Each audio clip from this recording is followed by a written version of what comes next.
What's going on, folks? Big Daddy coming at you on the drive to work.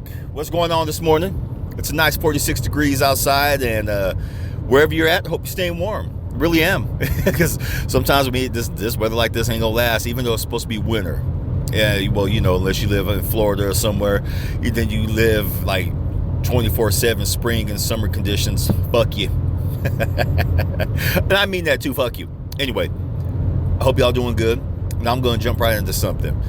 Have you ever told somebody something that right away they got something negative to say about it? You don't know if it's them. You don't know if it's the truth. You just don't know if you sometimes just don't know if you should just have opened your damn mouth. You just kept it to yourself. It ain't no joke that I've told people on the podcast and some of my friends in life, in real life, outside the podcast realm and stuff like that. In 5 years, I'm gonna be a multi-millionaire. Yes, I put it out there. And I've asked all my spirits above, show me the path to become a multi-millionaire. And it has been. They've been showing me books. They've been leading me to podcasts, to different people. And I've even mentioned, like I said, I've mentioned to some of my people out there, I said, I'm going to be a multi-millionaire. I got to think like the rich. Some of them listed off so many goddamn negative things so fast. It just makes me wonder, do people really want to live below their means for the rest of their life, or do they just not want to strive for something better? To me, there's nothing wrong with being rich. Some of the things that some of my friends have said that, so you got to go, hurt other people, bomb buildings, and rape and pillage this, and steal resources and stuff like that. Oh yeah, think like the rich. I showed some of my rich associates some of those comments. A lot of them just flat out fucking laughed. They said, "Boy, that's pretty goddamn." That's pretty goddamn interesting. And I no, tell me how you really feel. What do you think about that? They said, I'm not. Here's why, Philip. Here's why. When you're ahead in life, you're going to have haters left and right. Once you start changing your mindset, once you realize that you want something better for yourself, your haters are going to be shouting from behind you to you way in the front. Or they're going to be shouting to you from below while you're standing on top. You're going to get it. You're going to have people who are always going to say those things. And they all said the same thing. I used to be one of those people. I used to be some of your friends who used to talk all that negative shit about the rich people. He goes, but one of my homegirls flat out says, she goes, I could say something. I could fire back. I could fire back something really fierce, something nasty. She goes, but why? She goes, I've been there. I've done that. She goes, all I hope is that some of your friends realize that they can't live off hope and dreams for the rest of their lives. I would rather be where I'm at now, not pillaging villages, not standing on the top of other people, not doing everything what they've listed in these things. They go, no, she flat out says, I built myself up the hard way, and she did. I mean, she used to be dirt ass poor. She actually used to be homeless. I'm not gonna tell you what she does now. It's all legit, just in case people think, oh yeah, it's probably something illegal. Yeah, that's the first thing people usually think about people of color. But straight legit. I respect and admire the hell out of her, because she's showing me some stuff. She wanted to take me underneath her wing. I said, no, don't take me underneath your wing. Show me the direction in which you walked in. Show me the books, show me the videos, all that stuff. And she goes, okay, I respect that. And some other associates said the same thing. We won't take you underneath our wing. We'll respect that, but we'll show you how we did it. We'll show you the right path. And I love it. I love it. Two of them are digital nomads, so they don't have a home per se anymore. Their home is their either their vans or those nice old, like those travel vans that you see that Mercedes Benz and a couple of other companies make, and that's how they roll. Some of them live in nomad communities. I think that's what I want to really talk about, was the nomad communities who are rich. They've decided that society's not for them anymore, like basic societal need bullshit. And I've been thinking a lot lately. That's the route I want to go, because I'm just tired of the bullshit. I am. A lot of us are tired of the bullshit. giving out someone our rent money and living underneath someone else's roof and having to abide by their rules, and when they don't follow the fucking rules, and fucking noisy ass roommates and shit neighbors and all that stuff, but not all of our neighbors are shit. We all have those good neighbors, because you try to be a good neighbor to them, but you got them one motherfuckers who sit there and complain about everything but do nothing. Just sit there and observe everything, but turn a blind eye to what's important. Them motherfuckers. Yes, I'm about to start a Bernie Mac motherfucking tangent here in a motherfucking minute. But a few of the nomad clans I rolled in, they're some of the most awesome, down to earth fucking people, loving, caring. They look after each other. Yeah, they got clan names, some of them. I met one that was formed by a former biker. He started off as he was in this MC for a long time. Then he quit, and he's like, no, I'm going to do my nomad life. He found other like-minded people who just want to live off the land and travel around and make money off of their skills, and that's what they do. They're about a clan of about 150. They bought one of these big old water tankers, and they retrofitted it to to take so people can take showers and all kinds of stuff. They have their own portable potties, like restrooms and stuff like that. They even have someone who retrofitted a bus, so they made a grill out of it, and so they all work. They call it the chow line. So they all work the chow line and or take turns, but they have one main chef who they cook for everybody, and they all pitch in. They either pay cash, because they still use cash, or a lot of them do Bitcoin, or they trade in goods. Hey, I got these apples, man. Oh, hey, I got these this corn, this sausages. And yeah, they travel around. That's what they do. Met a couple of them, and I ran into them by a complete accident. I was coming home. I actually was coming home from Mexico last year on my birthday. Went by this one road coming out of Phoenix, and I saw him. I thought, oh, there's a circus in town. Because that's what it looked like. It looked like they had their tents and everything set up. So I pulled in, and everyone's looking at me. And I'm like, oh shit, okay, this ain't a damn circus. I don't think circus clowns and ring top masters don't carry guns and shit. So one of the ladies approached me. She goes, hi, can I help you? I said, no, I thought this was a circus. I was pulling in to check it out. I was like, all right, let's do this. She goes, she just laughed. She goes, not a circus. She goes, this is my family. We're group of nomads, just like the ones like you seen on that movie Nomadland, and the ones living on court sites, but we always travel, and we're just stopping here. I said, okay, I'm sorry, I didn't mean to intrude. She goes, no, you're not intruding. She goes, come on, let me show you around. Got out, walked around, met a lot of cool ass people.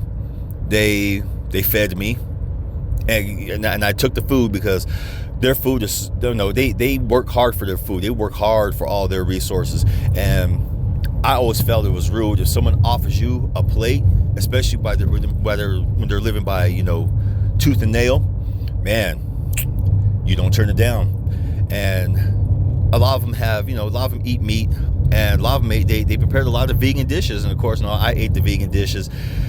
Some of the best stuff. I didn't know that you can do half that shit with damn Brussels sprouts, man. Delicious, tasty, good old stuff.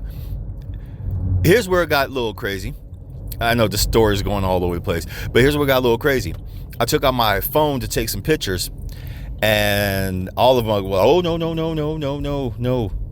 I'm like, oh, no pictures? They go, no, please. No, we do it for our safety. I'm like, oh, okay. I'm sitting there thinking, first thing that went to my head, oh, we got some convicts here. And she says, no one here is on the run, is a criminal or anything like that. We just like our privacy. A lot of people are here for safety means. They are running from bad spouses and men and women. They have their children here, so they want complete and total no picture taking anonymity. They go, we don't. So if we have pictures, we use our own digital cameras. So they have phones. Okay, they use phones. They still use modern day technology, but they got some pretty computer savvy ass folks with them, man, and they created their own network. Let's just say that they created their own network. So after spending a few hours with them, getting to know them, watching them sing songs and playing guitars and working on food and making sure that everything's taken care of, like the shower heads and stuff like that. They all pitch in to make sure that the camp is tip top shape. Everyone from the kids all the way to the adults, everyone. I fell in love with that life just in those few hours. I mean, I could have been home to Flagstaff. Maybe because in the time I spent there was the time I could have got back to Flagstaff during that time. But I spent it learning about this life, that nomad life, learning about how these people live. And this particular clan invited me in. Hey, you're a massage therapist. I said, I'm a massage therapist, a stretch therapist, and we could really use one of you. I said, I know you could, especially you're elderly here. So in exchange for food, they gave me feeding me the way they did. They actually did have some massage chairs. They were actually trying to practice on each other. So I said, okay, all you sit down, quick class. So I showed them 15 minutes, what I learned, some good old shiatsu, just some good rubbing and stuff like that, some kneading and all that stuff. And they all took turns practicing on each other. The few elderly that they had there, they were so damn grateful. I have never seen elderly people eyes just light up just from receiving touch. I mean, they all hug and love on each other and stuff like that. But there was something about that moment that I actually got to work on some folks like that, and they just really absolutely appreciated it. It really made my heart sing. It really did. I know a lot of my family's after going back home, after I left them, especially a particular lady. She always listens to the podcast. You know who you are. Thank you for the interesting asparagus with just egg. Yes, I'm gonna have to try that again. Well, I did try it. I fucked it up. I still ate it, but every time I do make it, homie, I think of you. Thank you very much. After I got home, and some of my friends kept saying, you're kind of here, but you're kind of not, Philip. What's going on with you lately? I've actually been just thinking about ditching it all and hooking up with that clan. I really have. I mean, because they travel all over the place. They look after each other no matter what. They protect each other. They love each other. They help feed. They help clothe. Everything. They showed me ways how to make money. They told me your hands are not going to last forever, because I told them about how my hands feel and stuff like that. And instead of admonishing me for, I hear a lot of people, people gave you money to do that class, to be ashamed if you stopped it because blah, blah, blah, the guilt trip shit. They're like, no, there's other means to make money. We're going to show you how. And I'm sorry for the long pauses. I'm just sitting here reminiscing. I see the tents, I see the chow truck, I see the work vans, because they were all in sections. I see their sleeping section. I saw the kids playing. I saw the kids being taught like in the little classroom, little makeshift classroom. But they were teaching them the very basic fundamentals: reading, writing, arithmetic. But they were also teaching them money. They were teaching them survival. They were teaching them basic shit that our public school system doesn't teach our kids no more. Home economics, how to cook, stuff like that. Some of the kids, 10, 11 years old, man, fuck, they were chefing it up, folks. I'm telling you, they were chefing that shit up.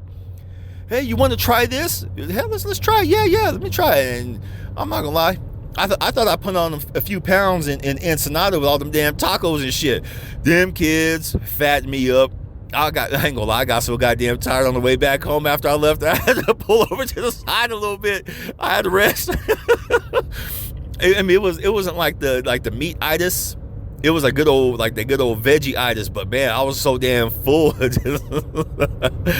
Oh, I had to, well, that my poor truck, boy, I had to air it out for a couple days. You know how vegetables do you. Whew, damn. But anyway, I just been thinking about that a lot lately. I just been thinking about just packing it all in, meeting up with them, and just saying, okay, I'm here. Let's do this.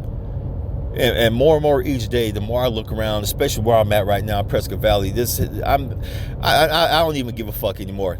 This has to, Prescott and Prescott Valley, these damn twin bigoted ass cities, these are probably the worst fucking places I've ever fucking been in, man. I don't give a damn who listens to this. Not all the people here, even like there's a lot of transplants from California, shit like that, who come here, stuff like that. And we click. You know, because they're like, no, we get treated like shit too. People are like, oh, you're from California, you just came here to fuck our city up. No, your city was already fucked up. Your shit was already fucked up with your stupidity and your bigotry and all that shit, your closed-mindedness, your fucking pathetic politics, both sides, Republicans and Democrats. Fuck you both, man. You know, I just the more I experienced this shit that goes on around here, I'm not lying. Every day I go home, I sit on my bed and I just look. I look at all that stuff. And right now, yes, I could get rid of all of it. That big old flat screen TV, that brand new Xbox Series X. I know some of y'all think, well, give it here. Sure, I'll give it. No, I'll give it to you guys. Yeah, I mean, maybe when I do decide to pack it all in and go live off the land, like that clan offered, I will give that shit away. What am I going to do with it? Because the places that they've gone, the pictures that they take, some of the scenery and everything that they've lived around, different states and shit like that, the good times, the bad times that they experience it, but they're with each other. They don't down talk each other. I mean, they have a lot of ex-military. And if you're military, I see now how y'all feel, because there's a certain way that y'all talk and you act with each other. It doesn't matter what branch, you understand each other. Okay, a lot of you are, if there's any vets listening, and if you do live with those nomad clans, you are probably in the safest space ever. I mean, y'all take care of each other. If you need counseling and stuff like that, there's y'all rely on each other. If someone needs their meds, y'all pitch in. And I seen how y'all pitch in with that money. You know how you convert your Bitcoin to money. Very cool. It gave me an idea how to use that very means to start doing massage and stretch therapy. When I do go on my own here soon. Thank you to that clan. Like you said, y'all listen. Thank you very much. Love and respect y'all, man. But no, you guys probably will be seeing me soon.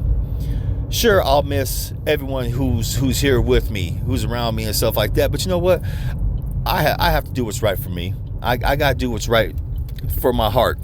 And like I said in a couple podcasts ago, when my heart asked me, who comes first, them or me? Heart wins every damn time, y'all. Heart wins every single damn time. So just listen to your heart. Do what it tells you. Okay?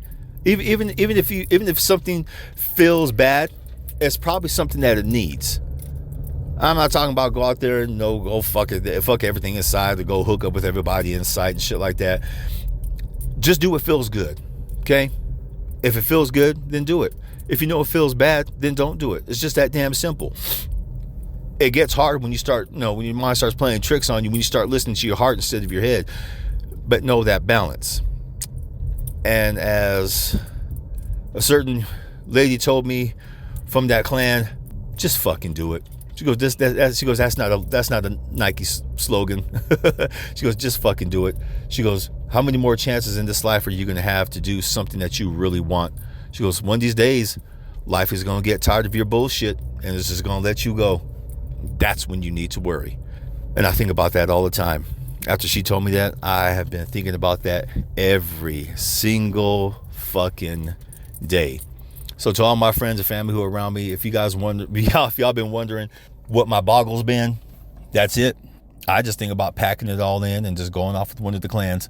Because I've met several clans in and around Arizona. I haven't gone down to Quartzsite to go meet them folks. There's, how many have I met so far? 4. I've met four clans, nomads. And they travel around. One definitely stays here in Arizona because of the gun laws. They protect themselves. And this one's huge. This one's about, I say, 250 family members. There's the ones I ran into, the ones I will probably eventually go join. Yeah, I see that now. I'll go join them, and it'll be fun. I can't believe in 2 hours, 3 hours time I was with them, they just opened their arms up to me. No questions asked, no fakeness. They showed me their true selves, man. And that's what I loved. There was no fakeness. There was no pretentiousness. There was no, hey, we got to pat you down. The only thing that kind of freaked me out for a little bit was the whole camera thing, because they all like turned around and stuck out their hand like they were going to give me an energy blast. Like, no. all love, because they were like, sorry, we didn't. That's funny because afterwards they saw the look on my face. I was so sorry, we didn't mean to freak you out. We just don't want no pictures. We just have to protect our family. And as a protector myself, as a lifelong protector, I know that feeling. And I can't, damn y'all, they just love each other so much. They protect each other. I can understand why a lot of people are put off by the nomad clans, because they're protective of each other. And I really feel that there's a lot of people who see them, they hear about them, and they want that life, but they also know that they would have to give up a lot of damn things. Sure, you won't be able to go to your nightclubs or go have a beer. Hell, shit, who'd want that? Who'd want that store-bought beer anyway? Seriously, they made the most potent, goddamn homebrew, and they all. It's like a competition with that clan to try to make the best homebrew, and we ain't talking no 14% either, folks. Hell no, we talking 25% alcohol, and it still tastes like beer. They had IPAs, lagers, and stuff like that. But damn, woo! I was taking little shots because they go, no, you're driving. We don't want to get, this stuff is potent, so I did take shots of each one, and holy shit, even the shot was delicious. It was potent. Especially that apple cider brew. Oh my God, man! It tastes like that Mike's Hard apple cider, but just 1,000 times better. Ooh. See, the more I talk about this, more I'm just thinking like, I see. Right now it's January. They're on the road. I know where they'll be in 2 months. Actually, around my birthday, I know where they'll be. We'll see, folks. We'll see probably in a couple months. You might be hearing the Big Daddy Forever podcast from said clan. Wouldn't that be something? That would be fucking badass. But I'm at work now. Reminiscing. I love it. I hope y'all enjoyed the story. Hope y'all enjoyed this time with me. I always enjoy this time with you, whoever listens. Okay? Thank you for listening. I love you a lot. Stay up. Go have a fucking adventure. It's Friday. Don't be sad. Don't be mad. Okay? Go have a fucking adventure. It's Friday. Go have a beer. Think of those nomad clans out there. Maybe that life is for you too. You never know. And as always, mwah, peace.